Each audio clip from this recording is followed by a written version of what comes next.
then you were raised with Christ, seek what is above, where Christ is seated at the right hand of God. Think of what is above, not of what is on earth. For we have died, and life is hidden with Christ in God. When Christ, your life appears, then you too will appear with Him in glory. The word of the Lord. Thanks be to God. So here, who's speaking? Paul. Sino kausap niya? Sino yung pinatutungkol niya dito in verse 1? Ha? If you visited Christ. So, if you were, Risen with Christ. Okay, if you were raised with Christ, ano ngayon yung ini-instruct niya? Seek things are above. Yung seek the things that are above. Okay? In verse 2, what does that mean?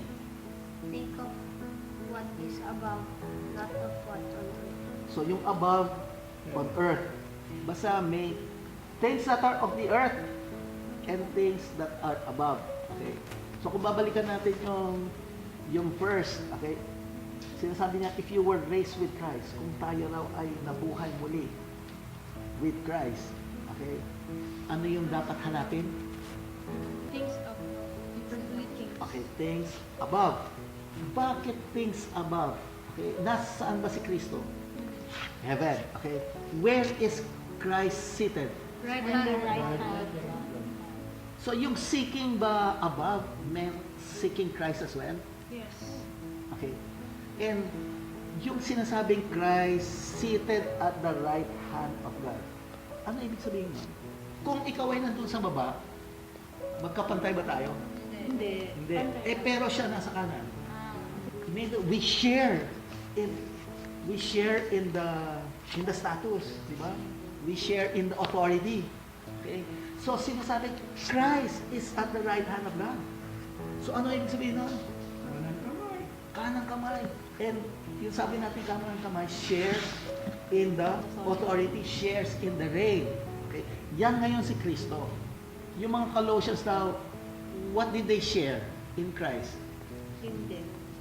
They died, okay, with Christ. And ano ngayon nangyari doon sa buhay nila? Hidden with Christ in God. Hidden with Christ. Their life, or your life, hidden with Christ in God. Now kung ganon, when Christ ganon appears, what would happen? You also will be revealed with Him in glory. So, people will be there in His glory as well. Kaya lang, you need to be hidden in Christ. And hidden in Christ means dying to what? Earthly things. Yeah. Ito yung kissing point. Now, how is this idea connected now to the gospel or to the first reading? Okay, the gospel, the empty tomb.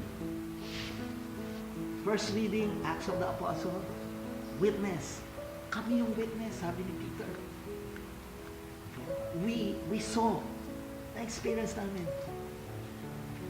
Ano nakikita niyo relationship? Meron ako. Kasi, di ba sabi ko dito, yung sila, yung mga apostles, tsaka si Mary, sila ang naka-witness na iba yung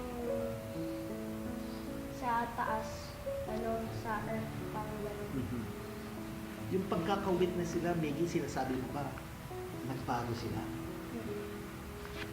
So kung ganon, ano nakikita niyo doon sa second reading? Okay. So the empty tomb is an event. Nakita natin, okay? Nakita naman natin dito, doon sa second reading, yung fruit ng event na yun. Okay.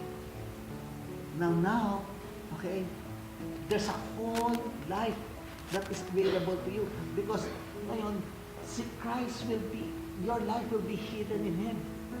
And because of that, sabi niya, ano mangyayari? In verse 4, When Christ, who is your life, reveals Himself, you also will be revealed in Him in glory. okay, you will be revealed in glory.